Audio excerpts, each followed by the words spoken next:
What if your backyard could produce twice the fruit it does right now, without planting a single additional apple tree? Apples are a classic for good reason. But after 30 years of growing fruit, I can tell you with complete confidence, there are 10 crops that outperform apples in yield, resilience, and ease of care. And most gardeners will go their entire lives without growing a single one of them. One vine on this list produces over 100 fruits per season from one plant. One tree fruits in soil where apples simply refuse to grow. And one native North American tree produces the largest edible fruit on this continent, yet almost nobody plants it. Here are 10 high-yield fruit crops more productive than apples. And number 10 is going to surprise you the most. Welcome to the channel where we uncover the most productive, practical, and proven growing methods that modern gardening culture has quietly overlooked. If you believe that the right plant, grown the right way, can feed your family and transform your backyard, then you are exactly where you belong. Subscribe and turn on the notification bell so you never miss a video. And drop a comment right now telling me, what fruit have you been growing that has disappointed you the most? Now let us get into this list of 10 high-yield fruit crops ranked from impressive to absolutely extraordinary. Number 1. Mulberry. Most gardeners spend years waiting on their apple tree to perform, not knowing that this one tree can drop hundreds of pounds of fruit in a single season, with almost zero effort on your part. A mature mulberry tree produces anywhere from 100 to over 500 pounds of fruit per season, depending on your variety and climate. No intensive spraying schedule, no complicated pruning program, no cross-pollination headaches, just consistent, heavy harvests from a tree that genuinely thrives on low maintenance. Here's what makes mulberry stand out in a backyard setting. The fruit does not ripen all at once. Over a stretch of 4 to 6 weeks, berries gradually ripen along the branches, giving you a relaxed, manageable harvest window. You pick a little today, a little next week, and the tree keeps delivering. Compare that with apples, where everything comes at once and you are suddenly scrambling to process a mountain of fruit before it spoils. And this is the part that surprises most people. Mulberry trees are remarkably tolerant of poor soils. While apples demand well-prepared, nutrient-rich ground to perform well, mulberry asks very little. Average soil, moderate watering, and a decent amount of sunlight is genuinely all this tree needs to establish itself and start producing. One practical mistake to avoid: do not plant your mulberry near a driveway, walkway, or patio. The ripe berries drop freely, and they stain hard surfaces permanently. Give the tree open ground space, and that same dropping habit actually becomes a convenience. You simply collect fruit from the ground during peak season. Mulberry also adapts well across most temperate climate zones, making it a realistic choice for a wide range of gardeners, regardless of where you live. It resists most of the common diseases that routinely trouble apple growers, which means fewer interventions and more time simply enjoying your harvest. If you are looking for a fruit tree that rewards patience without punishing neglect, mulberry belongs in your garden. Have you ever grown a mulberry, or is this the first time you are seriously considering it? Let me know in the comments below, and if you think mulberry's production numbers are impressive, wait until you hear about number 2, a fruit that starts producing far sooner than most trees ever will, and you can grow it without even needing a garden bed. That one is coming up right now. Number 2, fig. While most fruit trees make you wait 5, 6, sometimes 7 years before they produce anything worth harvesting, a fig tree can put fruit in your hands in as little as 1 to 2 years after planting. That alone makes it one of the smartest investments a backyard gardener can make. A mature fig tree can yield anywhere from 30 to 50 pounds of fruit per season, and certain varieties will give you 2 separate harvest cycles in a single year. One in early summer and another in late summer going into fall. 2 harvests from one plant with no cross-pollination partner required. Figs are self-fertile. You plant one tree and it gets to work entirely on its own. Picture it growing in your backyard or even on your patio. Broad, distinctively shaped leaves, a lush, almost tropical appearance, and fruit developing directly along the branches, plump and heavy, turning from green to deep purple or golden brown depending on your variety. It is the kind of plant that looks like it belongs in a Mediterranean courtyard, but grows just as well in a suburban backyard, given the right conditions. This next detail is where things get really interesting. Figs grow exceptionally well in containers. A large pot, a whiskey barrel planter, even a deep grow bag, figs adapt well to confined root space and continue producing reliably. For gardeners with limited yard space, a patio, or a small balcony, this changes everything entirely. You do not need a garden bed to grow a productive fig. You need a container, good compost, full sun, and consistent but moderate watering. One mistake that catches many gardeners off guard is overwatering. Figs prefer their soil to dry out slightly between waterings. Keeping the roots constantly wet encourages poor fruit development and root problems. Water thoroughly, then let the soil breathe before watering again. That simple discipline makes a significant difference in both fruit quality and overall plant health. For gardeners in cooler climates, container growing offers another major advantage. You can move the plant indoors or into a sheltered space before hard frosts arrive, protecting it through winter and bringing it back out in spring without losing your established plant. Choose hardy varieties suited to your climate zone. Give the tree full sun for at least 6 to 8 hours daily, and keep pruning simple, just enough to maintain shape and remove any dead wood. Figs have fed people for thousands of years for a very good reason. They are reliable, generous, and remarkably easy to manage. Are you already growing figs, or is this a fruit you have been meaning to try? Tell me in the comments. Now, number 3 on this list is not even a tree. It is a shrub that grows fast, produces heavily, and right now has one of the strongest health product markets of any fruit you can grow at home. That one is coming up next. Number 3, elderberry. Most gardeners never think of a shrub when they think of serious fruit production. And that is exactly the mistake that causes them to walk right past one of the most productive plants they could ever grow. A single mature elderberry plant can produce anywhere from 12 to 15 pounds of fruit per season, and it establishes far faster than any fruit tree. Within 2 to 3 years of planting, you are already pulling in real harvests. Plant 2 or 3 together for better pollination, and those numbers climb even higher. Here is what truly sets elderberries apart. What you grow is not just fruit. Elderberry syrup, juice, and jam are among the most in-demand products in the home wellness market right now. People are actively searching for them at farmers markets and health stores. For any gardener looking to generate modest supplemental income from their backyard, this plant deserves serious consideration. And this is the part that surprises most people. Elderberry tolerates wetter soils better than almost any other fruit crop on this list. That low-lying corner of your yard where water pools after heavy rain, the spot most plants hate, elderberry handles without complaint. One mistake to avoid: harvesting too early. Wait until every berry in the cluster is uniformly deep purple-black before picking. Underripe elderberries will cause digestive discomfort. Snip the whole cluster at once, and processing becomes straightforward from there. Pruning is equally simple. Cut back older canes after year 2 or 3 to encourage strong new productive growth. That is genuinely all the maintenance this plant asks of you. Low maintenance, fast establishment, reliable harvests, and a ready market. Elderberry earns its place in any serious backyard garden. Have you ever made elderberry syrup at home? Let me know in the comments. Now, number 4 takes productivity to a completely different level. Measuring yield not by the plant, but by every square foot of space you have available. That one is coming up right now. Number 4, raspberry. What if you could harvest several pounds of fruit from a space no wider than a single garden row? That is exactly what raspberries deliver, and no apple tree on earth can match that kind of productivity per square foot. A well-established raspberry row produces an average of 1 to 2 pounds of fruit per plant per season, and when you plant them in a dense row, that adds up to serious harvests from a remarkably small footprint. The reason this works is simple. Raspberries grow on canes that renew themselves every season. Old canes finish producing, new canes take their place, and the cycle continues year after year without you ever needing to replant.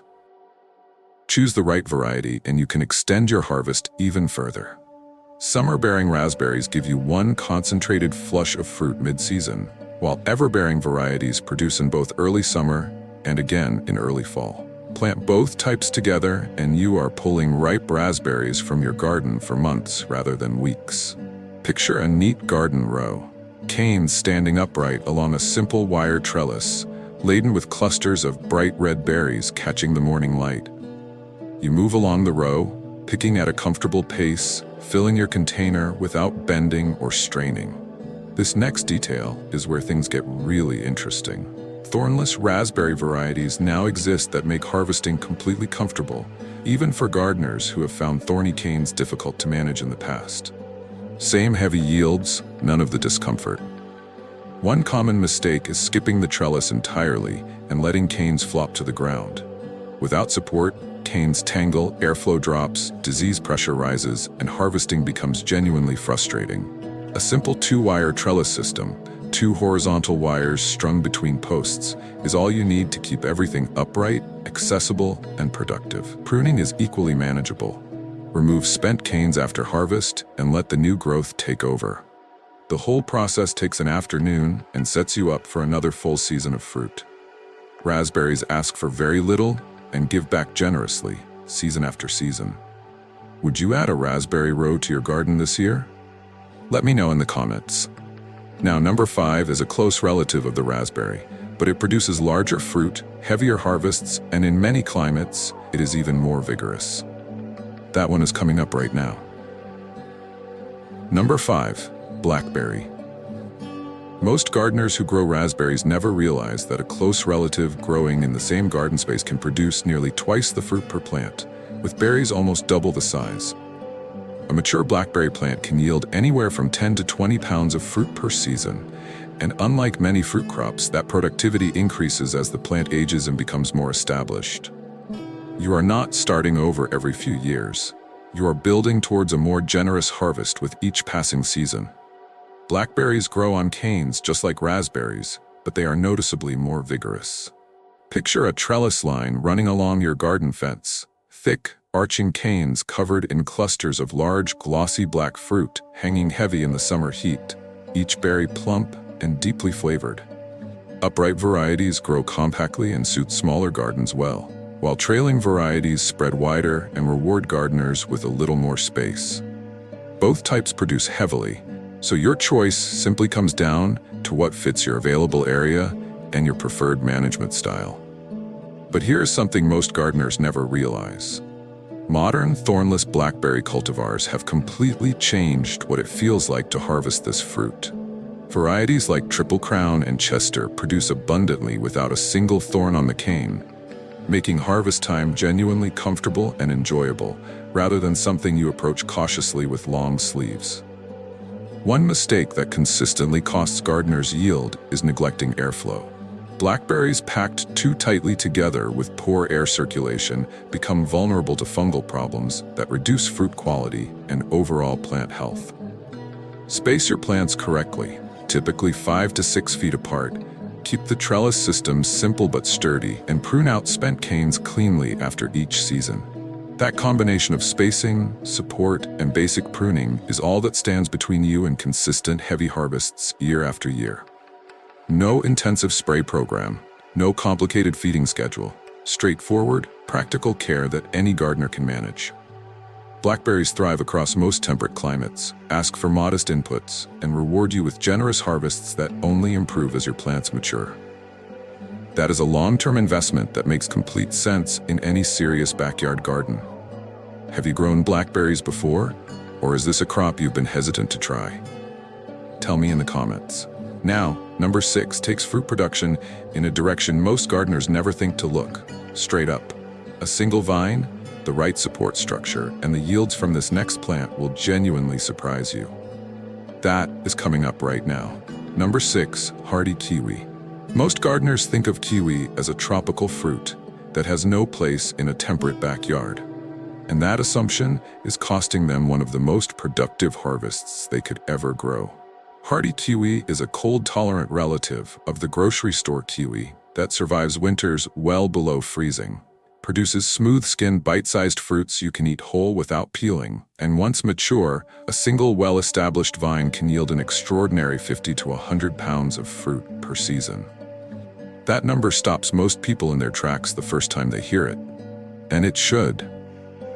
What makes hardy kiwi genuinely different from every other crop we have discussed so far is how it grows. It grows vertically. While trees and shrubs compete for horizontal ground space, a kiwi vine climbs up a pergola, across a fence line, along a simple wire trellis system, using space that would otherwise contribute nothing to your garden's productivity. Picture a sturdy trellis running along the back of your garden, completely covered in dense, heart-shaped leaves with clusters of small, smooth green fruits hanging in groups beneath the canopy. By late summer, that structure is so heavily loaded with fruit, it almost looks unreal. It is one of the most visually dramatic and productive things you can grow in a modest backyard space.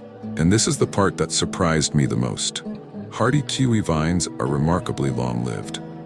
A well-managed vine does not just produce for a few seasons. It has been produced for decades.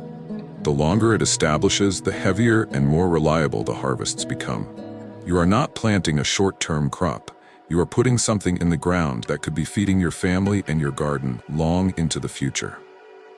There is one critical requirement to understand before you plant.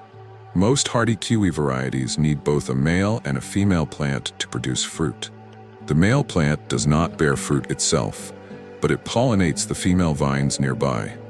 One male plant is sufficient to pollinate up to 8 female vines, so this is not a complicated or expensive requirement. Plan your planting accordingly from the start, and fruit set will not be an issue. The most common mistake gardeners make is planting a single vine, waiting years for fruit, and never understanding why nothing develops.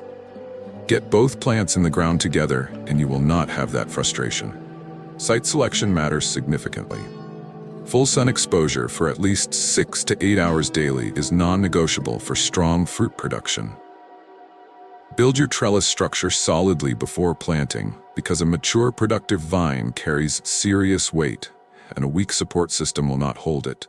Keep pruning manageable by cutting back vigorous lateral growth in late winter, which directs the plant's energy into fruit production rather than excessive vegetative growth.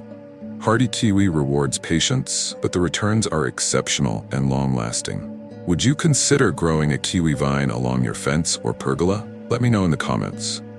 Now, number 7 shifts direction entirely. This next fruit tree does not just survive in difficult conditions, it actually thrives in heat, drought, and poor soil where most fruit trees simply give up. That one is coming up right now. Number 7, jujube. If you have ever struggled to grow fruit in hot, dry conditions or in soil that most trees simply refuse to perform in, this is the tree that changes everything. Jujube has been cultivated across Asia for over 4,000 years, and the reason it survived that long in some of the most challenging growing environments on Earth is straightforward. It thrives precisely where other fruit trees struggle most. Heat, drought, alkaline soil, low rainfall, conditions that would stress or kill a standard apple tree, are conditions a jujube handles without hesitation. A mature jujube tree produces anywhere from 40 to 100 pounds of fruit per season, and it does this with a level of care that most gardeners will find almost surprisingly minimal. No intensive irrigation schedule, no complicated pest management program, no demanding soil preparation. Picture a medium-sized tree with small, glossy, bright green leaves catching the sunlight.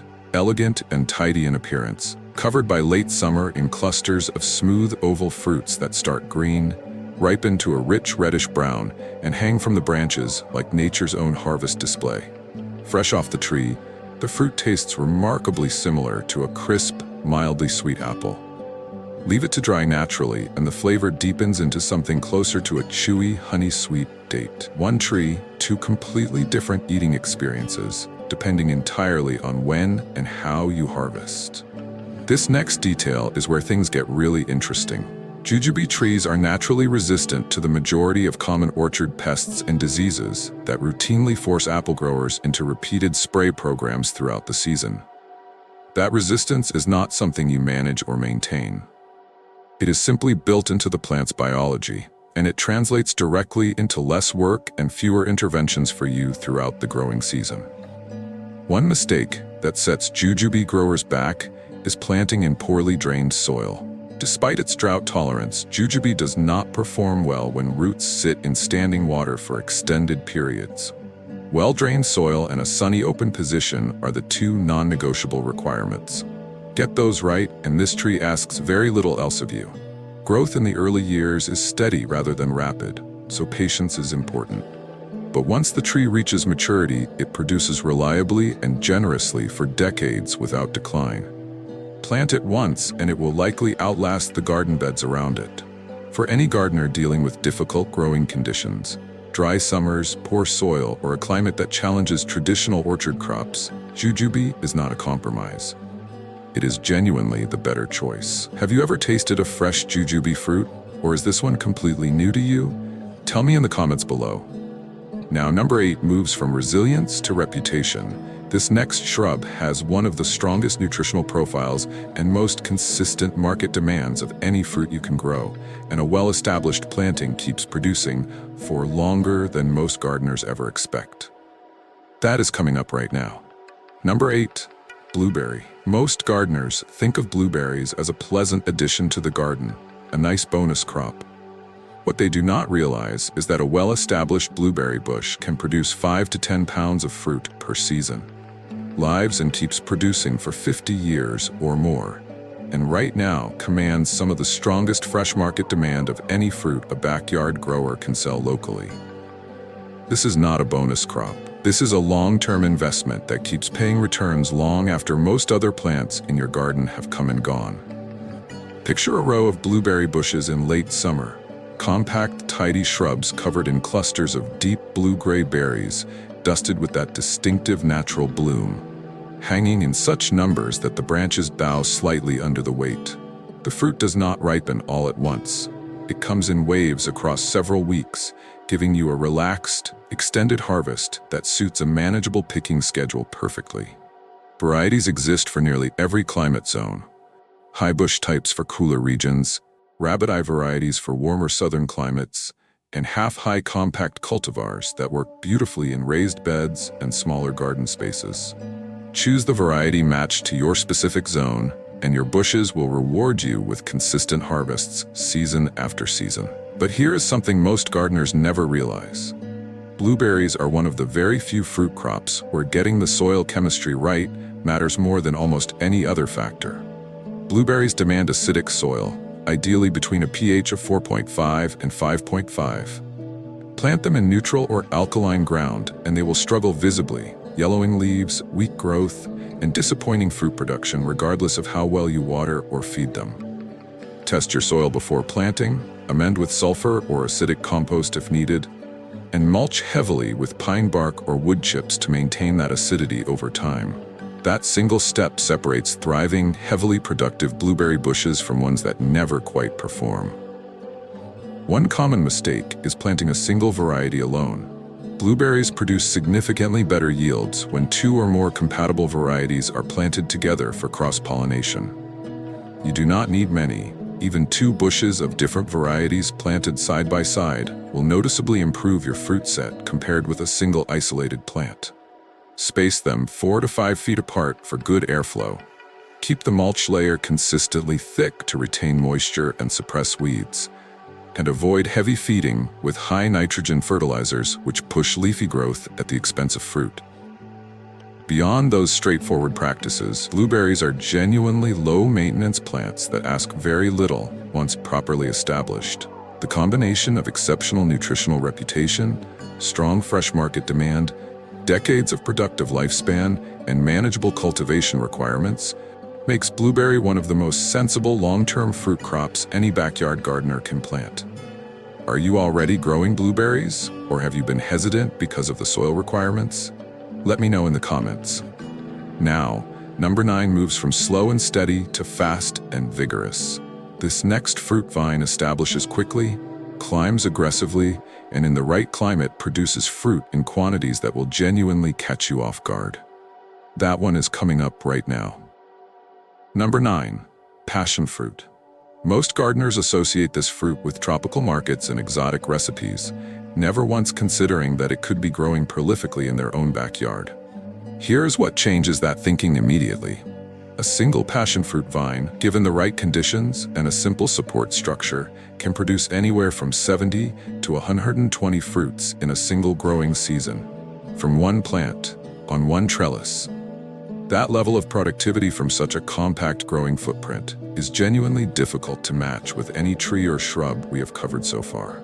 What makes passion fruit even more compelling is the speed at which it gets to work. Unlike fruit trees that ask for years of patience before delivering meaningful harvests, a passion fruit vine can begin producing fruit within 12 to 18 months of planting. It climbs aggressively, covers a fence or trellis with dense tropical foliage quickly, and moves from establishment into production faster than almost any other fruiting plant you can grow. Picture a garden fence completely covered in lush, dark green leaves, with the most extraordinary flowers you have ever seen on a fruiting plant.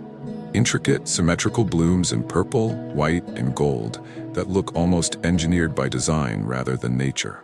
Then, hanging beneath that canopy, smooth oval fruits develop in clusters, deepening in color as they approach ripeness. When the fruit is ready, and this is important, it drops from the vine naturally. You do not judge ripeness by color alone or squeeze the fruit to test it. You simply collect what falls, and what falls is perfectly ripe every time. And this is the part that surprised me the most. That fallen fruit, even if it looks wrinkled and slightly shriveled on the outside, is actually at its peak flavor development at that point. Many first-time growers make the mistake of harvesting too early, picking fruit directly from the vine before it is ready because it looks full and firm. Leave it alone. Let the vine tell you when it is done, and the flavor reward is exceptional. Passion fruit demands warmth, full sun, and well-drained soil. Those three conditions are non-negotiable for strong production. In cooler climates, a greenhouse or a warm south-facing wall with frost protection can extend your growing range considerably. Train the main vine along your support structure and allow lateral shoots to develop freely. That lateral growth is where the majority of your fruit will form. Light pruning after each main harvest cycle keeps the vine manageable and encourages fresh, productive growth without overwhelming the structure. One plant, one trellis, one growing season, and you are harvesting fruit by the basketful. That is the kind of return that makes passion fruit one of the most rewarding vines a backyard gardener can establish. Have you ever grown passion fruit, or does your climate make it a challenge? Tell me in the comments. Now, number 10 is the final crop on this list, and it might be the most surprising of all. It is a native North American fruit tree that produces large, richly flavored harvests, asks for very little, and remains one of the most underutilized backyard trees in existence. Do not go anywhere. That one is coming up right now. Number 10, pawpaw. There is a fruit tree growing quietly in backyards and woodland edges across North America that produces the largest edible fruit native to this entire continent. And the overwhelming majority of gardeners have never once tasted it, let alone grown it. That tree is the pawpaw, and after everything we have covered on this list, it is a fitting way to close because pawpaw represents exactly what this whole video has been about. Exceptional productivity from a plant that modern gardening culture has simply walked past without stopping to notice. A mature pawpaw tree produces anywhere from 25 to 100 pounds of fruit per season, depending on tree age, variety, and growing conditions. The fruit itself is unlike anything you will find in a grocery store. Large, custard-textured, with a flavor that genuinely reminds most people of a blend between banana, vanilla, and mango. Rich, smooth, and deeply satisfying, indigenous communities across North America valued this tree for centuries, and early settlers relied on it as a dependable food source precisely because it delivered generous harvests without demanding intensive care. The fact that it disappeared from mainstream gardens has nothing to do with its quality, and everything to do with the commercial fruit industry's preference for fruits that ship and store easily. Pawpaw does neither. It is soft, it ripens quickly, and it absolutely must be eaten or processed fresh. That is the only reason it never made it to supermarket shelves, and for a backyard grower, that limitation is completely irrelevant. But here is something most gardeners never realize. Pawpaw trees have a natural resistance to most of the insects and diseases that routinely trouble conventional orchard crops. The leaves and bark contain natural compounds that deter pests, which means you are growing a highly productive fruit tree with virtually no spray program required. That combination of heavy yields and built-in pest resistance is extraordinarily rare in the fruit-growing world. Picture a small to medium-sized tree with large, drooping, tropical-looking leaves that give it an almost lush, exotic appearance in the backyard landscape. In spring, unusual dark reddish-purple flowers appear before the leaves fully open. By late summer into early fall, clusters of large green fruits hang heavily from the branches, softening gradually as they ripen toward harvest. One common mistake that costs gardeners years of frustration is planting a single pawpaw tree and wondering why it never fruits. Pawpaw require cross-pollination. Plant at least 2 different seedling trees or grafted varieties in proximity, and the fruit set improves dramatically. Young trees also benefit from partial shade in their first 1 to 2 years of establishment, after which they prefer full sun to drive strong fruit production. Well-drained soil, patience through the early years, and 2 trees planted together. That is genuinely the full requirements list for a crop that will then produce reliably for decades. The broader lesson that every crop on this list has reinforced is this: productive fruit gardening does not mean following the most popular choices. It means selecting plants that match your climate, your space, and the level of care you can realistically provide. Every single tree, shrub, cane, and vine we have covered today outperforms a standard apple tree in at least one critical measure, whether that is yield, ease of care, speed of production, space efficiency, or resilience under difficult conditions. The right plant in the right place will always outperform the conventional choice planted out of habit. Which of these 10 fruits are you most excited to grow? Drop your answer in the comments. I genuinely want to know which one caught your attention most. And if this list opened your eyes to fruit crops you had never seriously considered before, make sure you are subscribed so you do not miss what is coming next. This is the end of this practical video. If you enjoyed the video, make sure to hit the subscribe button and turn on the notifications so that you won't miss our next upload.